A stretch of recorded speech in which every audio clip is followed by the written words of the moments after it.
It is another edition of Time About the Movies, and today we're taking a look at the 4 films of June 8th, 2007. And on this particular weekend, we've got 2 sequels. One that helped to kind of bring the series back to form after the last film wasn't so successful. Another movie that was not successful for a couple of different reasons. A CG animated movie from Sony Pictures, their second animated one. And we also have the year's Best Actress winner in Vie En Rose. But we'll get to that in just a second. But before we do any of that, let's talk about the biggest new release of the weekend, which is the third installment of the Oceans trilogy, Oceans 13.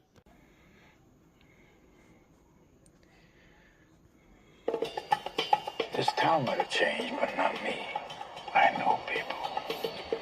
Highly invested in my survival. And they are people who really know how to hurt. In ways you can't even imagine. Well, I know all the guys that you'd hire to come after me. They like me better than you. I know how that makes me feel. I know what that makes me want to do. I was really hoping to avoid that this time. Let's go, boys.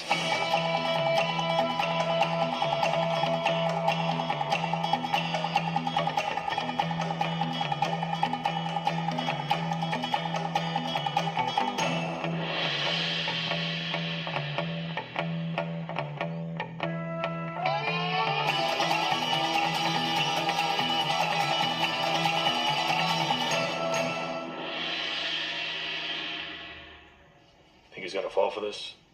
You did. You ready? I was born ready.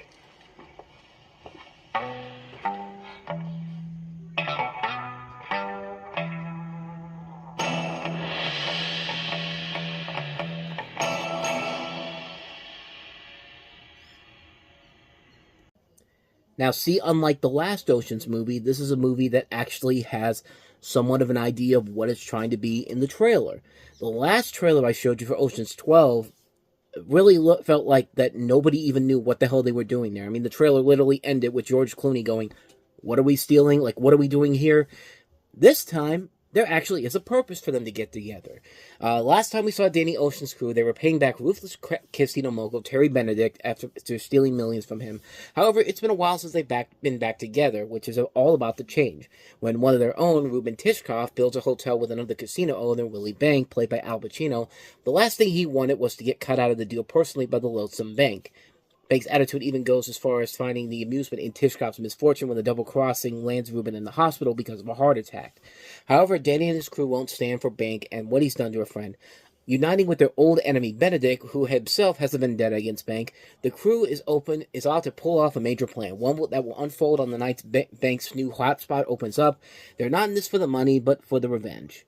And already, right off the bat, this is the sequel that Ocean's 12 should have been. This is not a movie where everybody has no idea what the hell they're doing there. They're just there to make a quick buck.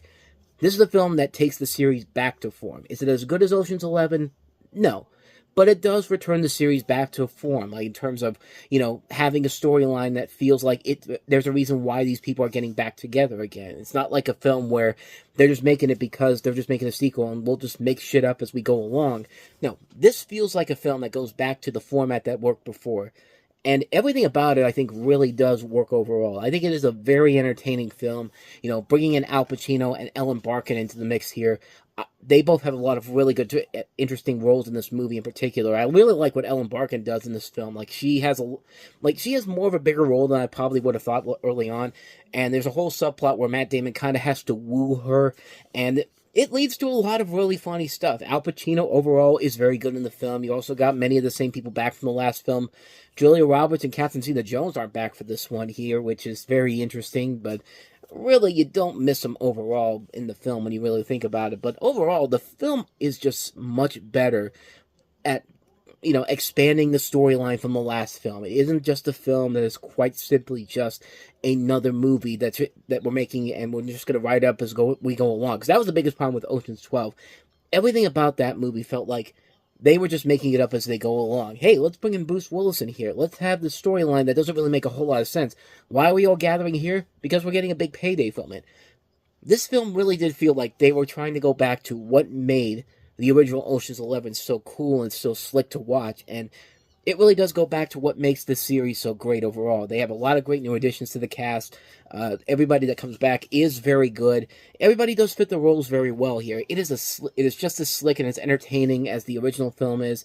Not quite as good as the original film, but it takes the series back to form and what this series was, why the series was working to begin with. And I mean, this really is a nice return to form to the series. Was it unnecessary? Yeah, absolutely, but it works because it's just overall much more entertaining. It has more of a purpose to it than the last film did, and there is more of an engaging storyline here. There is more to it than there was in the last film. It isn't just, let's just redo the same thing and we'll make it up as we go along. When they made this, there was actually a purpose to it. There was a reason why everybody came back for this one, and they weren't just making it up as they go along. Like I've been saying the last couple times already, but Ocean's 13 is a really good movie. It's a really entertaining film. Not quite as good as Ocean's 11, but it's definitely back on track to what these films should be about. And, you know, this is the last time all these guys would get together. There would be another Ocean's movie with Sandra Bullock and Kate Blanchett in a kind of a female version of Ocean's 11 with Ocean's 8, which was, I thought, pretty good. I thought it was actually really enjoyable. But, yeah, in terms of the original trilogy, I'm glad they finished it on a higher note than the last film did. Definitely a much better finish than the previous film was. Really good film, Ocean's 13. And speaking of really good films that came out this weekend, let's take a look at Sony Pictures' second animated feature, and that is Surf's Up.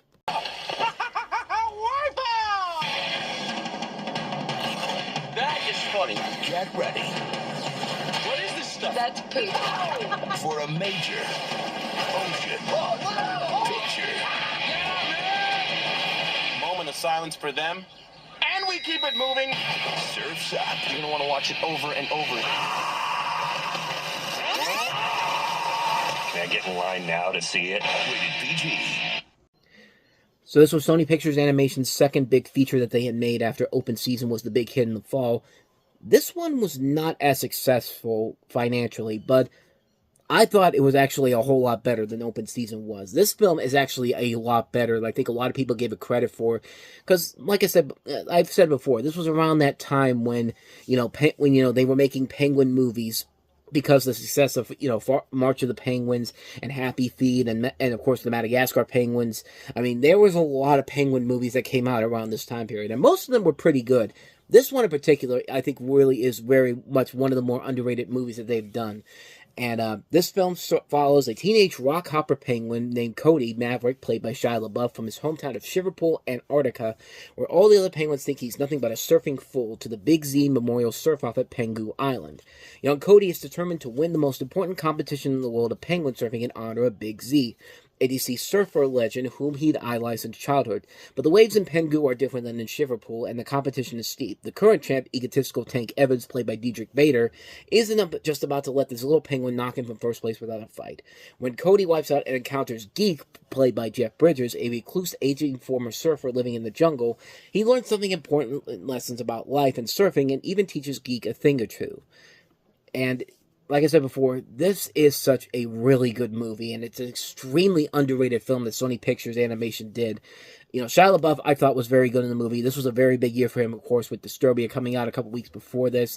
And, he really makes this penguin very likable. He's very charismatic, and it does show what the range he has as an actor in here. You've also got a great voice cast. It also includes Zooey Deschanel and James Woods. John Heder plays this chicken friend of Cody's, who is very fun in the film as well. And Jeff Bridges as a Geek in here, which you do find out who eventually he is. And if you can put the pieces together there, you probably can figure out who he really is. But he plays this role like the dude from The Big Lebowski. I mean, he's literally the dude from The Big Lebowski, and it's just so hilarious to hear that voice coming out of this a bloated penguin character that he literally looks like the dude if he was a penguin, and it's just so perfectly put together here. It's a brilliant casting choice, and you got a lot of good humor in here, a good little story about, how far do you want to go with your dreams, but you have to realize that there's more to that than just following your dreams and all that. Like I said, a great star-studded voice cast, a really good story, a great animation, really good humor all across the board. Such a great movie that does not get the proper attention it deserves. It definitely deserves to be watched. Watch this movie, Surf's Up. it's definitely one of Sony's animation's best movies that was very underrated. I would also say avoid the WWE sequel they made almost 10 years later, because when I think of this movie Surf's Up, the first thing I think of, WWE, because why not? Why not have them in there? Yeah, I have never seen it, nor do I plan on seeing it, because, yeah, that's just not my thing. Although I did watch the Jetsons WWE movie that came out the exact same year, but we'll save that for another time. But in the meantime, Surf's Up, great movie, one that definitely needs to be checked out. So with that said, let us go ahead and move on to our next movie, which is Eli Roth's sequel to Hostel, Hostel Part II. Jedes Jahr werden in Amerika 10.000 Menschen mit einer Schusswaffe getötet. Darüber hinaus werden über 2.000 Menschen erstochen. Amerikaner haben einfach keine Fantasie.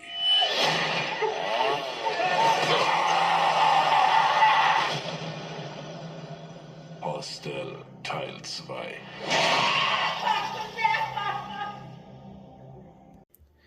So yeah, this was kind of a film that had a couple things that already went against it when it was trying to come out around this time, but we'll delve into that in just a second. But Hostel Part II, it follows 3 American female art students in Rome who are directed to a Slovak village that are eventually kidnapped and taken to a facility in which rich clients play to torture and kill other people.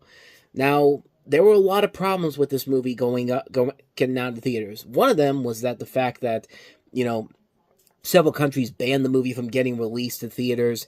You're opening up in the middle of June, which is not a very good time of the year to open up a horror movie. The reason why the first movie was such a success was because it opened up in the dumping month of January. I mean, it opened up in a month where nobody really puts anything out there, and that film took off because there was nobody else putting anything out there, and that's why that was so successful. But Eli Roth thinks that's not the reason why. He thinks that because there was a work print of the film that leaked online, and one publisher at the time said it was the most pirated film ever, and Eli Roth said that's the reason why the film didn't do so well. Which, I mean, technically he's kind of right on it, but I think it was just bad placement for this particular movie. You can't expect a movie like this to open up in the middle of the summertime when you have all the kids out of school and you expect them to go see this movie and hope for it to be a big success in general. And it just didn't work out because the film barely made its budget back. It was not a big hit compared to the first movie. I mean, the first film made over $100 million, and this thing barely crossed $35 million worldwide. Yeah, I just don't think the appeal was there. Plus, the movie overall was just dealing with so much controversy behind the scenes. It felt like they were trying to be gross for the sake of just being gross. Like, I'm looking at this poster right now, and I'll show you that in the thumbnail here, because you're not going to be able to get a good grasp of it here. Or I'll just show the picture right here. Like, it's a picture where it's supposed to be like a close-up picture of boar meat, I think it says, but it was only approved by the MPAA when, the marketing executive for Lionsgate showed the butcher shop receipts from the meat. And so but they also had to take it out of theaters because people were getting complaints from theater patrons about it. And, it just felt like they were making controversies for the sake of controversies because, yeah, it's a cool-looking poster, but at the same time, it's just just why? Why that? It's not even that. Is what am I supposed to even take from that if I didn't even see the original Hostel movie? Plus, it also doesn't help that I think they were also really pushing this to be the next big success because they put the first 5 minutes out in theaters in front of Bug and thinking that this was going to be one of the big hits of the summertime, and everything was going against this movie right from the get-go. Just the fact that it was just way too more violent than the last movie was, just nothing about the movie made people really want to go see the film in general. And it's just this was something that I think would have done a whole lot better during the dumping month of January because there was nothing else out there for people. But the fact that they put this out in the middle of the summertime, it just hurt the film in the long run. And I don't even think the movie is that great in general. It just feels like a film that just kind of they had no idea how to sell the film. It's just we had to make a sequel because the first film was so successful. And it doesn't really add anything to the first film in general. It just feels like it's just being made because the first film was such a success. And instead of following the Saw format where we put it in a place where we know it's going to be successful, we're going to put it out in the summertime because clearly people are going to go see this in the summertime. And it just didn't work in the long run. Even if the film wasn't pirated, this thing was not going to make a whole lot of money at all. So, That's my personal thinking on it, per se. But that's Hostel Part 2. Let's go in and wrap this week up with the last one that we have here, and that is Marion Cotillard starring in La Vie En Rose.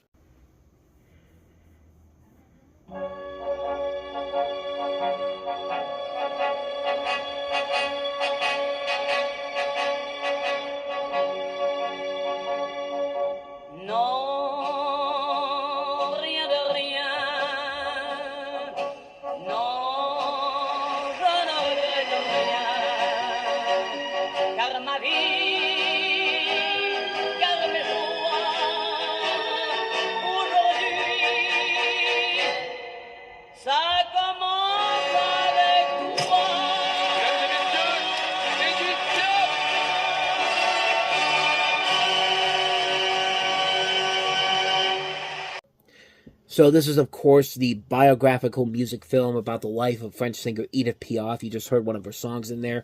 You know, that's, of course, the signature song for her. But everyone remembers this movie specifically for Marion Cotillard, who broke out big time in this movie. She had been in a couple movies before this, specifically A Good Year, which was not the big hit that it should have been. But this was the film where she ended up winning an Academy Award, becoming the first actress to ever win the first French actress to ever win an Academy Award for Best Actress. She also won the BAFTA, the Golden Globe Award, the Caesar Award. Like, she swept a lot of the Academy Award, the major awards for this performance. And it's kind of hard, it's really not hard to see why, because she really does play the role very well. This is actually one of the better biographical music biographies you'll ever see. It doesn't go down the same format we've seen done before, and even when it does, it doesn't feel like they're just doing it because they know they're making something safe and marketable. This film is not afraid to go to be more dark than it needs to be. It's a film that knows that it doesn't need to be a mainstream movie per se. It can, because it's an independently produced film, they can go deeper than they need to, and they've got great performances all across the board to really save the film in general here. It is a really good movie, highlighted by the performance of Marion Cotillard. She is really good in this performance. The songs in this movie are very well done. It's a very engaging film, visually pleasing to look at. It's a very enjoyable film. It's a really entertaining movie. Definitely one of the better biopic movies that I can honestly tell you, because it's not a straightforward mainstream biopic film that could have easily been destroyed, that could have easily just been made for a quick buck. It's a very small film that knows what it needs to get across to really entertain people, and it just works really well. It's a really good movie, really entertaining. You're going to love it, especially for Marion Cotillard's performance in here. Really good movie. I highly recommend it, La Vie En Rose. And so, with all of that said, we wrap up another edition of Time About the Movies. Now, the next time we meet, we will take a look at 3 more movies, including the sequel to the Fantastic Four, Fantastic Four: Rise of the Silver Surfer. We also have Nancy Drew starring Emma Roberts, and also DOA: Dead or Alive. So we'll take a look at those 3 movies. That'll be coming up on tomorrow's show. But until then, thank you so much for watching, and if you want to hear more videos like this, or see more videos like this, I keep thinking this is an audio, but if you want to see more videos like this, please hit the playlist on the next page. Check out the previous episode. Also, don't forget to hit the like, subscribe, notification button, and the bell, because we post new videos here every day, and that's how you get updated on when new videos come out. Now, with all of that said, I am off. I will see you guys next time, and until then, as always, take care.